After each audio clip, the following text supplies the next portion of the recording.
Olá para você que nos acompanha pela Rádio Defensoria, eu sou a Adriana Carla. Nós estamos aqui para mais uma edição do Entrevistas DPE, como sempre trazendo muita informação para você que nos acompanha aí do outro lado. Hoje nós vamos falar sobre o movimento indígena de Roraima, que realiza o 5º acampamento Terra Livre, aqui no Entrevistas DPE. E os nossos convidados para estar falando sobre esse assunto aqui no Entrevistas DPE, nós conversamos com Alziene Macuxi e Nailson Wapichana, que são lideranças indígenas de Roraima, e vão falar sobre a importância desse movimento. Seja muito bem-vinda, Alziene Macuxi, ao Entrevistas DPE.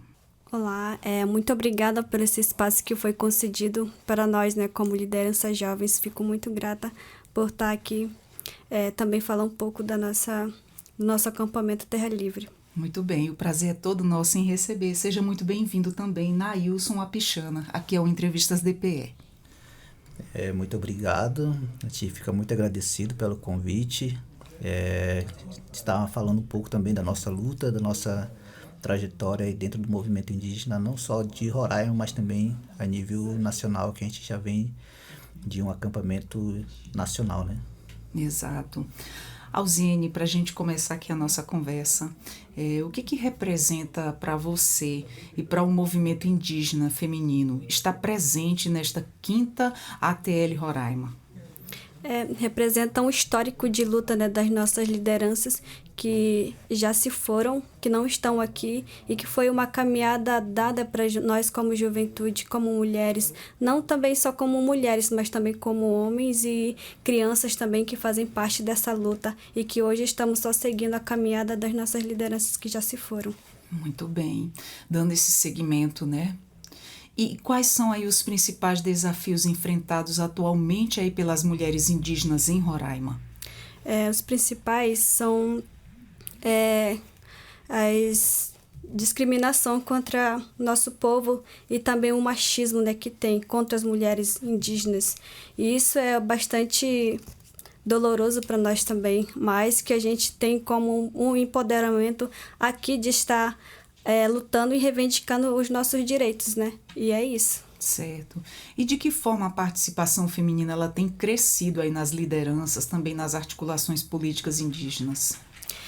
Foi um crescimento muito grande, assim, de que também nós mulheres podemos ocupar esse espaço, dentro da política partidária também, e outra política também que é do Malocão, porque antes as mulheres não tinham voz também, mas agora tem essa potencialidade, tanto é que a gente também tem o Departamento de Mulheres no Conselho Indígena de Roraima, aqui na nossa organização CIR. Que maravilha, vocês lutam por esse espaço também, né? Também. Já vem quebrando mais esse estigma, já vem conquistando mais o espaço, o seu lugar, dando voz aí à mulherada. Sim. Muito bacana tudo isso. E como é que você avalia os impactos da PEC 48 sobre os direitos das mulheres indígenas? Eu avalio isso como um grande desrespeito, que nós mulheres totalmente somos discriminadas, como eu falei anteriormente, E aí a PEC ela é uma doença, um câncer para a gente que fere também as mulheres também indígenas. Isso a gente também sabe lidar muito bem, a gente bate de frente com isso também, e a luta é nossa e a gente está ali para quebrar tudo isso que vem contra as mulheres também. Essa luta reivindica várias coisas, A saúde indígena também é um tema central nessa mobilização. Como é que as mulheres têm sido aí afetadas pela falta de assistência adequada? Bom, a saúde, ela está bem precária para nós, povos indígenas, tanto é que a gente está também lutando contra isso, E as mulheres também temos as nossas medicinas tradicionais, mas sim, e o dinheiro público que vem, por que esse dinheiro público não vem ser gasto? Porque vem nos nomes dos nós povos indígenas, não só das mulheres, mas também de todo o povo indígena. Em relação aí à ausência da coordenação no DICEI Leste, tem prejudicado a saúde das comunidades? Como é que isso afeta especialmente as mulheres gestantes e mães? Bom, como está sem essa coordenação, isso realmente afeta bastante, porque dentro dos nossos territórios há mulheres que precisam de assistência, e isso é muito precário, A gente está lá esperando com que eles tenham a vontade tem que esperar a vontade deles, de estar lá A gente tem que esperar a vontade deles, como eu tô falando. E aí, isso afeta bastante também, tantas crianças também, porque tem mulheres que têm infecções urinárias nessas partes aí e não tem essa assistência toda lá, não tem medicamentos, é uma assistência bem, assim, bem complexa, vamos dizer assim, que é para estar atendendo lá dentro dos nossos territórios. Saúde é coisa que não espera, né? Sim, realmente é. A gente não espera que uma mulher gestante lá dentro do nosso território possa sentir o parto, né, naquele momento, e não tem carro, não tem medicamento, não tem essa assistência para dar lá dentro dos nossos territórios, nas UBS, né? Tudo distante, as comunidades todas distantes, e ali, se você precisar de uma emergência, não tem como se locomover, né, para uma assistência maior. Não tem como a gente se deslocar para a sede que tem o município também. E aí a falta de transporte de medicamentos é muito precário. E aí a gente vem aqui em Boa Vista para reivindicar os nossos direitos, lutar pelas nossas crianças também.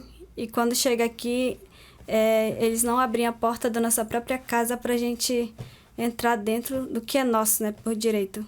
Complicado, né? Complicado. Como é que as mulheres indígenas estão se organizando, né, para resistir à tentativa de implementação da tese do marco? Não era, essa foi a anterior que eu já pulei. O que vocês já conquistaram nessas lutas, né, que vocês vêm vindo nessas caminhadas? O que vocês já conquistaram aí como um ponto positivo, como um dos que você destacou, a relação de hoje já ter representantes indígenas, né, representando os povos indígenas, a mulher já alcançando o seu espaço. Como você falou também, a questão de o machismo em cima da mulher indígena, né, sim, que ela não pode ocupar todo o espaço, e hoje isso já vem sendo modificado. O que você já viu de mudança positiva nesse aspecto? Para mim, assim, na minha visão, né, dessa parte, acho que a conquista maior, assim, nos últimos tempos, já, por mais que já tenha passado também, mas continua hoje dentro, assim, do nosso cotidiano, acho que a conquista maior das mulheres, né, acho que eu posso destacar, assim, foi logo no início a eleição da doutora Joênia Wapichana, né, como deputada federal. De lá para cá, muita coisa mudou. E foi numa época de grandes desafios realmente dentro de um governo anti-indígena, que a gente pode dizer assim, né? E de lá para cá, assim, ela não conseguiu se reeleger, porém, a gente conseguiu colocar ela dentro da presidência da FUNAI. Temos uma presidente indígena na FUNAI, né? E temos uma coordenadora regional aqui na FUNAI Roraima, também indígena. Então, assim, eu acho que essa seria uma das grandes conquistas das mulheres dentro uma representante feminina. Isso, né? Principalmente é uma representação muito grande, que é fruto do movimento indígena de Roraima, né? Porque elas são fruto desse movimento, elas cresceram dentro disso aí. Então, elas são as grandes representações realmente aí das mulheres a nível muito, muito alto, né? Muito grande também. É um ponto muito positivo, né, para os povos indígenas. Isso mesmo. E ainda mais se tratando sim, da mulher, né? Essa representatividade feminina. E como é que as mulheres indígenas elas estão se organizando para resistir à tentativa de implementação da tese do marco temporal? Eu acho que as mulheres têm um poder muito forte dentro do movimento. A gente vê muito, que acompanha, né, tem crescido muito a participação das mulheres, né? Então, acredito que elas estão ali, muitas acompanhando seus esposos, né, que são tuxauas, são lideranças que às vezes que nunca acompanharam, então elas começaram a se interessar mais nessa defesa, né, do território, porque marco temporal é uma lei que veio para praticamente destruir os territórios indígenas, né? Então acredito que todos sem exceções, né, tanto homens, mulheres, crianças, jovens, está todo mundo envolvido, está todo mundo com aquele pensamento de defender, né, de defender mesmo e correr atrás dos direitos, né, defender os direitos e buscar, né, melhorias, fazendo reivindicações e acredito que somando toda essa força a gente consegue ir mais longe. Exato, e essa luta ela vem passando também de gerações, né? Isso. Vocês já vêm ensinando os mais novos a também lutar pelos seus direitos, a não fechar os olhos àquilo que lhe é de direito, né? E, Alziene, que papel a cultura, né, como as danças, o artesanato ou em si a própria arte, né, e a oralidade tem na mobilização e também na resistência das mulheres indígenas? Bom, as danças, a gente tem, né? As danças tradicionais, que é o parixara, que a gente costuma muito dançar. Tem o parixara, o tucoi, o areruiá, que são os nossos ancestrais, né? Que estão ali presentes conosco, dando aquela força, dando aquela sabedoria de como a gente pode caminhar. E os artesanatos, inclusive, tem aqui em mim. Tá linda! E aí, eles têm o seu significado, né? Tem de proteção, tem de mulher guerreira, e também tem de liderança, jovens, mulheres, crianças. E as pinturas, elas têm de resiliência, de resistência, de estar nesses momentos de luta de guerreiros, de guerreiras. E ali a gente tem, cada um que está com sua pintura, elas têm significado. Tem da paciência, tem da sabedoria.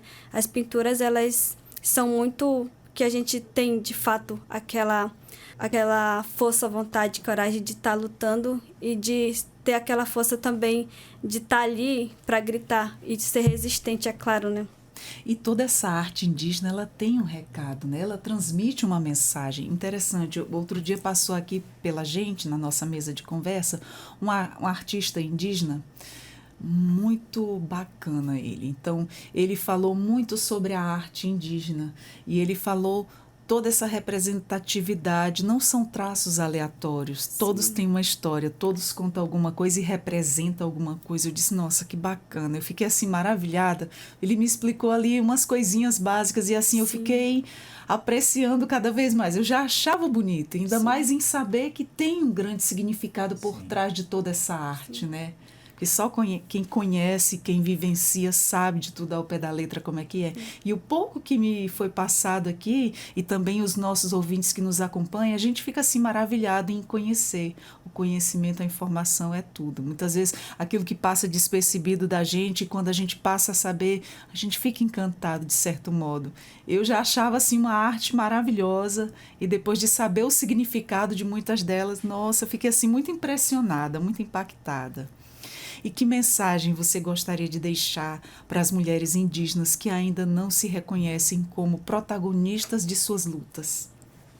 Que nós mulheres temos capacidade, sim, de estar empoderada, e que as mulheres do movimento indígena que não se reconhecem assim, dessa forma como você acaba de ressaltar, que a gente vai em frente, né? A luta é nossa, a luta continua, e nós mulheres precisamos estar lá no topo para conseguir os nossos objetivos e seguir em frente às lutas das nossas lideranças, que no tempo passado também, não só as lideranças homens, mas também as lideranças mulheres tiveram suas conquistas e lutas que também foram massacradas, né? E aí... deixa essa mensagem para as mulheres, que a gente está aí para seguir firme e forte na luta. Exatamente. A Alziene já nessa luta tão jovem, tão bonita, já cheia do conhecimento aí à frente do seu povo. Parabéns, viu? Sucesso sempre na sua vida. Nailson, e o que simboliza aí para você participar desta 5ª edição da ATL Roraima? Por mais que a gente seja assim, como liderança, né, eu sou um comunicador indígena, né? Eu sou aquele que registra, né, as minhas lideranças, no caso, né? Eu que estou ali sempre acompanhando, mostrando as lutas, e estar dentro desse movimento é uma coisa muito forte, né, para mim. Então, isso representa muito para mim, representa muito tanto como pessoa quanto profissionalmente também. E estar junto das lideranças de todo o movimento indígena é muito forte. Então, assim, eu gosto muito de estar nessa luta. Eu tô nessa luta já tem um tempo, né? Então isso para mim, assim, não acredito que se um dia eu for parar, eu não consigo ficar sem estar no meio dessa luta, no meio desse movimento todo, porque faz parte de mim, né? Então, Isso é uma representação muito grande, não só na minha vida, mas acredito que na vida de muita gente, né, que faz parte, que a gente acompanha. E eu faço parte e quero continuar fazendo parte enquanto eu tiver forças, né? Então... E para você, qual a sua avaliação sobre a atuação da Câmara de Conciliação, né, criada pelo STF? Há uma confiança nesse processo? Sobre essa Câmara de Conciliação, sim, muitas lideranças já até possamos dizer assim que largaram mão disso, né? Porque direitos indígenas não se negociam, né? Esse é o nosso grito de resistência hoje também, porque essa mesa de conciliação foi criada tipo para negociar os nossos direitos, né? Querer derrubar de alguma forma os direitos que a gente já conquistou lá em 1988 na promulgação da Constituição, né? Então, e assim, os direitos indígenas não se negociam e a gente vai continuar lutando contra isso, né? Tanto que a PIB, né, que é a Articulação dos Povos Indígenas do Brasil, que é a organização a nível nacional que representa os povos indígenas, né, já saiu dessa mesa de conciliação porque não aceita negociar esses direitos. E acredito que vamos continuar assim, vamos querer nosso direito do mesmo jeito que está, sem querer ter mudança assim para que aquelas coisas que a gente já conquistou, né? E com certeza a gente vai conquistar muito mais. E a minha avaliação sobre isso é assim, que a gente não vai aceitar, né? A gente não vai continuar aceitando nossos direitos, a gente não negocia e a gente vai continuar na luta, porque a gente não está assim, querendo negociar nossos direitos, não só nossos direitos, negociar nossos direitos, é negociar nossa vida, negociar nosso território, que a gente conquistou com muito derramamento de sangue às vezes, né? Muitas pessoas já morreram por causa disso. É abrir mão de sofrimentos passados. Isso, né? entregar aquilo que a gente conquistou para destruição, na verdade. Para destruição, na verdade. Para uma situação que podemos dizer em vão. Isso. Tantas lutas e, de repente, ser negociável a troco de quase nada, sem olhar para trás o que já passou, os sacrifícios feitos. E você acredita também que a sociedade não indígena, ela compreende a gravidade da PEC 48 e da Lei 14.701? O que ainda falta ser dito? A sociedade não indígena, você quer dizer? Isso. Eu acredito que precisam conhecer muito isso, porque tudo que vem acontecendo, tudo que pode acontecer, não vai afetar só os povos indígenas. Então, assim, eu acredito que precisam conhecer, né, os efeitos dessas leis, dessas PECs, porque muitos pensam, assim, aqui em Roraima principalmente, né, teve senador dizendo que os povos indígenas são contra o desenvolvimento do Estado, por conta disso, né? E então, assim, a gente vê que existe desenvolvimento, assim, mas esse desenvolvimento que eles querem é destruir, né, a nossa natureza, a nossa mãe terra, como a gente chama, né? Então, e a troco de dinheiro, né? E a gente não pensa assim, a gente pensa na defesa do nosso território, preservando. A gente não quer destruição. E acredito que, assim, hoje a gente já sofre, né, essas consequências, né, dessa destruição que vem ocorrendo por conta do desenvolvimento, principalmente o agro, a mineração, né, que são os efeitos climáticos. Exato. Está tendo muito isso, né? Então, hoje está muito quente, amanhã está muito frio, amanhã está muito chovendo. Então, assim, são mudanças climáticas que causam desequilíbrio na natureza. Isso, né? Causa esse desequilíbrio e acabam prejudicando todo mundo. Exatamente. Então, acredito que a gente, assim, precisa conhecer realmente. É por isso que a gente, dentro do movimento, a gente chama não só os povos indígenas para participar da nossa mobilização, do nosso movimento, mas também essas pessoas que querem realmente conhecer. E a gente tem conseguido chegar muito longe, assim, onde muitas pessoas que têm acompanhado vêm conhecer e estão apoiando, fazem né? Também esse trabalho de conscientização, sim. né? A questão de muitas pessoas não saberem o que vai acontecer lá na frente se determinadas atitudes continuarem acontecendo. Exatamente. Porque vocês estão ali para proteger, para preservar, né? E fala pra gente, Nailson, como é que os povos indígenas de Roraima eles estão se articulando frente às ameaças do garimpo ilegal e também da mineração em suas terras, que a gente vê que isso é uma problemática muito grande, né? Vem contaminando os rios, são as ameaças constantes que a gente vê pela televisão, pelas redes sociais que a gente acompanha longe, e isso já vem aí se estendendo muito, né? Bom, o movimento em si, nossas lideranças, a gente acredito que sempre trabalha com estratégias, né? Então, assim, todos os planos, todas as estratégias são trabalhadas em conjuntos. Os coordenadores regionais, os tuxauas, e sempre eles têm levado essa luta, né, contra a mineração, contra garimpo. Agora surgiu também essa questão da exploração de petróleo na foz do Itacutu, né, do rio Itacutu, que também vai afetar muitas terras indígenas. Então, assim, eles estão trabalhando realmente arduamente, né, porque são questões que vão afetar principalmente os povos indígenas. E acredito que a gente pode estar atuando, né, a gente pode estar mostrando essa nossa luta para essas pessoas que não entendem, né, a respeito da gravidade desses empreendimentos, podemos dizer assim, né? Então, muita gente diz que mineração poderia resolver a questão do estado de Roraima, garimpo, petróleo, todas essas questões, mas a gente não vê isso. A gente não pode até ter um lucro, né?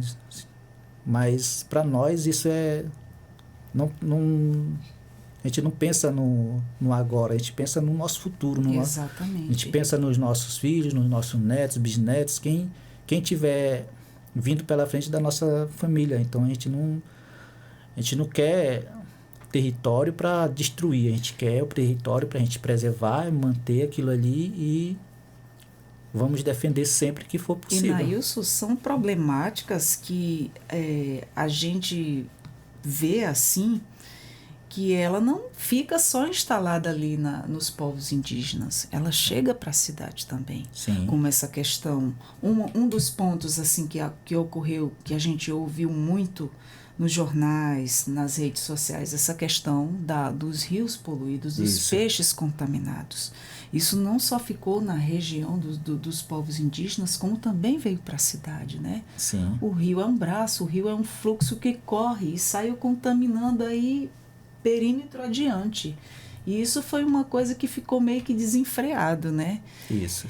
Mas você que vive, né, convive e vê ali a realidade do seu povo, né? Conta pra gente que impactos a proposta de mineração em terras indígenas ela pode causar, os impactos, né, de mineração, especialmente em Roraima. Todos os danos que ela causa, tanto lá nas comunidades, como também essa que eu acabei de citar, né? A mineração em si, dentro das comunidades indígenas, o impacto dela vem de todos os lados. Porque, assim, o que eu sempre levo a fala de uma liderança, quando essas mineradoras, né, vierem, assim, por exemplo, os políticos querem colocar a mineração dentro das terras indígenas, um indígena não tem condições de ter uma mineradora, não tem condições de ter um equipamento de mineração. Então, assim, quem vai colocar isso são pessoas que, às vezes, que vêm de fora, de outro estado, de outro país, muitas das vezes, né? E assim, vai afetar. O que o indígena vai ser dentro disso aí? Vai ser praticamente vamos dizer, um escravizado, por exemplo, dentro do seu próprio território, que vai ganhar uma migalha dentro de uma grande empresa, sendo que a empresa vai lucrar muito em cima disso. E o que acontece quando isso acabar? Se acabar, né, também. fica só a destruição para trás. Só a devastação. Só a devastação dos territórios destruídos. É o que a gente vê dentro do território Yanomami, né? As áreas de garimpo que já foram desapropriadas, né? Só vê o lugar da destruição. Então a gente vê assim, que esse pessoal vai trazer realmente a destruição para dentro dos territórios indígenas. Não só a questão de destruição da natureza, mas como também doenças, além de muitas outras coisas, né? Que a gente gosta nem muito de lembrar por causa de... A gente sabe que esse prejuízo não fica só lá. Isso. Esse prejuízo chega aqui na cidade também, né? Chega. Porque não fica só lá nos povos indígenas, nas comunidades. São diversas coisas que não ficam só instaladas ali. Eles, de certo modo, chegam a afetar as cidades próximas também. Sim. Você falou dessa uma problemática muito grande. Você falou essa questão dos rios, né? Porque os rios são realmente... caminhos que a gente não conhece, né? Às vezes aqui, ó, Rio Branco já tem pesquisa que... Um alto índice de contaminação. Isso, alto índice de contaminação. Dejetos jogados, que a gente de vez em quando vê denúncias, mas infelizmente, né? O que se pode fazer? Isso. A população denuncia, o povo fala, mas fica o dito pelo não dito, os nossos igarapés que passam por dentro da cidade. Quando chega na época das secas, né, que ele começa a ficar baixo. Você conhece o igarapé poluído aqui, não só pela cor feia da água, que está ali aquela lama preta por debaixo da água, mas também como sobe um odor horrível de esgoto. Isso. Você vê que estão jogando detritos e dejetos ali, acabando o rio. Ali ninguém pode mais tomar um banho, ali ninguém pode pescar um peixe dali, aquela água está totalmente contaminada, a pessoa não pode mais ter contato com aquela água, é perigoso pegar uma doença, e aí já é os danos para dentro da cidade também. Só ali, né? Só ali já vai ter várias doenças, né? Exatamente. Dengue, malária, são muitas doenças que você não... Muita nem coisa imagina, né? Mesmo. Exatamente. Porque a mãe natureza, ela sente, né? Isso. A mãe natureza... E afeta a gente, porque a gente está inserido nesse meio, né? E também nós, como os povos indígenas, a gente sente, né, que a mãe natureza, ela tá chorando. Exato. Ela tá pedindo socorro. E a sensibilidade maior é de vocês defender. Que estão ali, gente, frente a frente, vivenciando tudo isso. E a gente já tinha falado sobre essas questões, né, quando eu estava falando com a Alziene, essa questão da saúde da mulher. Mas assim, agora vamos relatar aqui de modo geral, Nailson, quais são os riscos da instabilidade na saúde indígena, da falta de medicamentos e também no transporte nas comunidades. Que é uma problemática que vocês vêm enfrentando, né? É uma problemática aí que vem de longa data, né, praticamente, porque... Desde que eu era criança, eu já presencio isso, na verdade. Então, assim, entra governo, sai governo, promete, faz promessas e acaba não resolvendo nada. E assim, infelizmente, né, a CESAI, que foi uma conquista dos povos indígenas, né, que é a Secretaria de Saúde Indígena, infelizmente virou praticamente uma briga política, né, para quem assume, por exemplo, uma coordenação de uma Secretaria de Saúde. A maioria está assim, né? E assim, acaba afetando dentro do nosso território, dentro das comunidades indígenas. E então, porque entra coordenação, entra chefes de vários setores e acaba não resolvendo a nossa situação, né? Exatamente. É o que a gente vê na questão do DC Leste agora, né? A gente está 3 meses praticamente já sem um coordenador, porque tínhamos um coordenador indígena, né? E foi exonerado do cargo por conta de perseguições políticas, essas coisas todas, né? Então, isso afeta muito dentro dos territórios, acaba ficando prejudicando, né? Isso de certa forma todos, né? Porque não tem transporte, não tem medicamento, não tem médico que vai atender dentro das comunidades indígenas. É muito raro isso acontecer. A minha comunidade mesmo indígena, que é próxima de Boa Vista, raramente vai um médico lá. Tem equipe de saúde com enfermeiro, com dentista, às vezes, com não técnicos, são nas necessidades. mais médico mesmo, assim, que a gente precisa muito, não vai. E aí Na maioria das vezes o técnico de enfermagem se transforma num médico dentro de área indígena, o enfermeiro. Aí o que acontece? Médico mesmo é mais difícil, Isso, né? é mais difícil porque eu não sei o que acontece dentro do DC e dentro da CESAI por conta disso, porque fazem seletivos, né, para médicos, enfermeiros, todos sempre. Para mim é um salário assim bom, né, para quem exerce essa função. Mas a gente ter esse atendimento dentro da comunidade a gente não tem.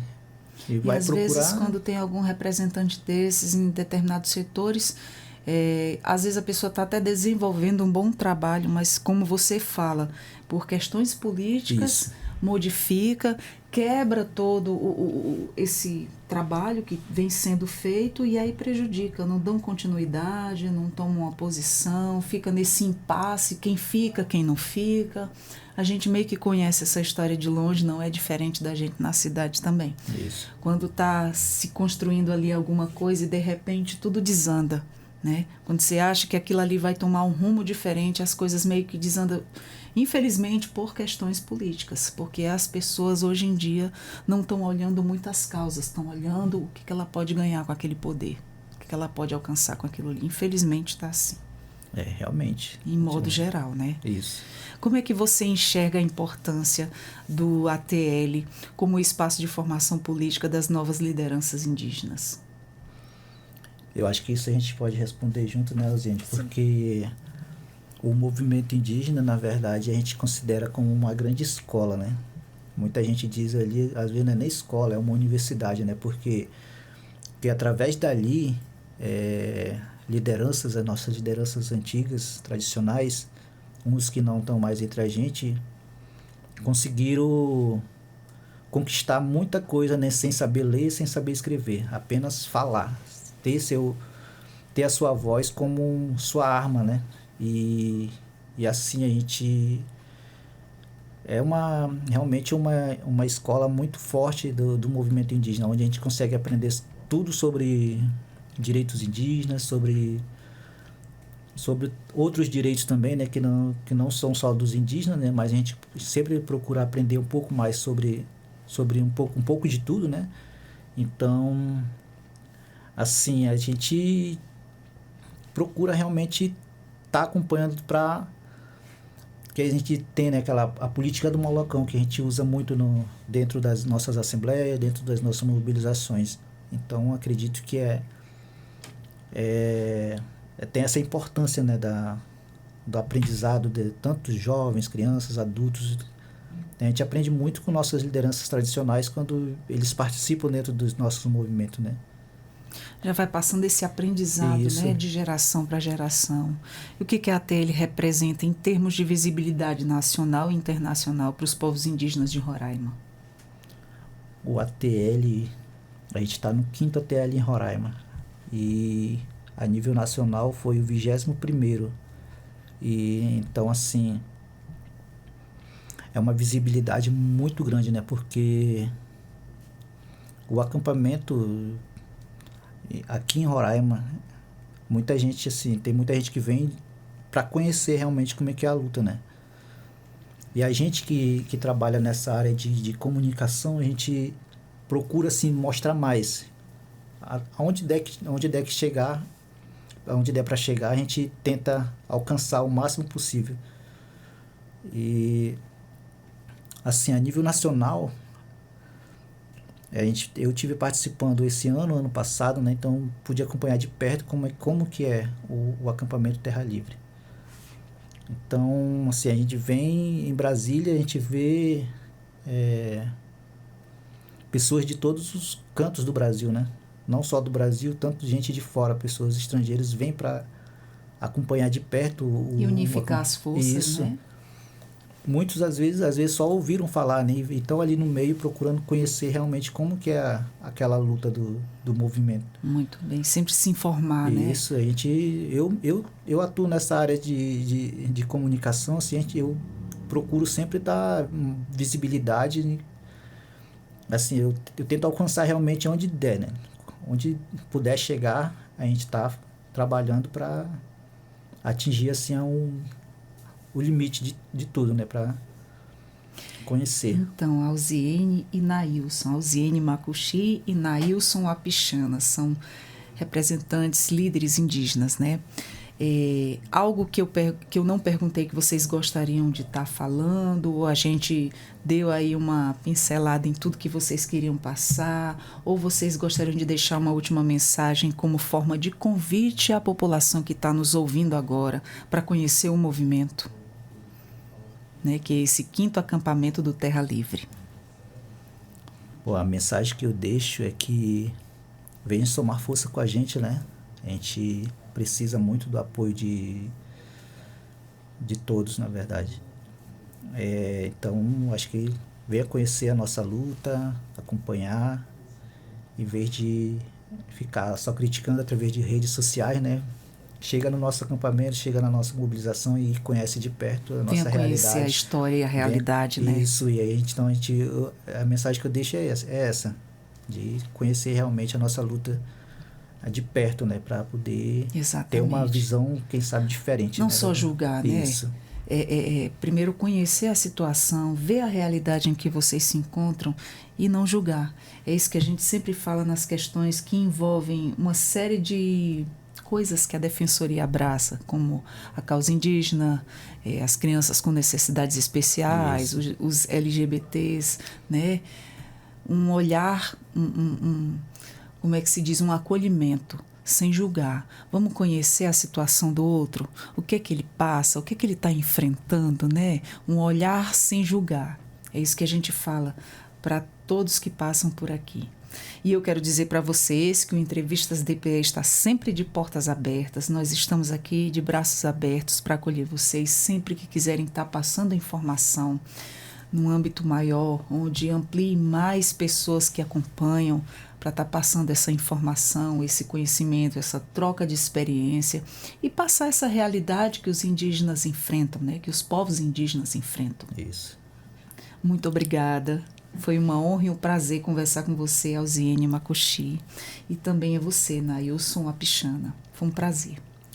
O prazer é todo nosso, né, de estar comentando um pouco sobre o nosso acampamento Terra Livre aqui em Roraima. É muito satisfatório a gente também estar repassando para as pessoas que não conhecem, né, a nossa realidade dentro dos nossos territórios, como é que a gente vive lá dentro dos nossos territórios e fazer de fato acontecer as nossas lutas e de fato tudo aquilo que a gente está aqui não é em vão, mas que sim, lá na nossa base tem um resultado daqui, dessas caminhadas, dos nossos gritos de resistência, e aí a gente está aí para somar as forças também com as nossas regiões, as nossas lideranças, homens e mulheres, crianças. Estamos aí, passando chuva, passando sol, mas estaremos até o último índio persistindo. Muito bem, muito obrigada pelas suas falas. Força sempre nessa luta, nessa caminhada, tá? Foi um prazer conversar com vocês dois. Eu também gostaria muito de agradecer, né, pela oportunidade. Claro. Assim, estar conversando com a Alziene lá fora e eu gostaria muito que fosse uma outra liderança, assim, uma liderança tradicional realmente que tivesse aqui, né, falando a respeito disso, né? Então, acredito que eles realmente têm muita sabedoria, né? Às vezes muito mais que nós, apesar de sermos jovens ainda. Eu não sou mais tão jovem assim, mas a gente continua, vai aprendendo sempre um pouco a cada dia, né? Mas assim, eu sou muito grato pela oportunidade. A gente vai estar sempre à disposição também da DPE, né?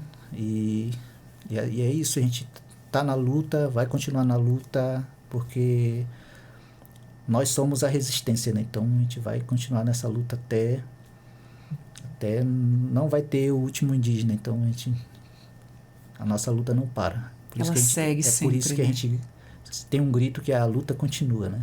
Exatamente. Muito obrigada. E sucesso nessa caminhada, vitórias nessa luta, tá? E muito obrigada. Bom, nós vamos ficando por aqui com mais um Entrevistas DPE. Nós recebemos aqui essas duas lideranças indígenas que nos esclareceram muitas coisas. A Alziene Macuxi e o Nailson Apichana são lideranças indígenas. A você que nos acompanhou até agora, meu muito obrigada pela sua companhia.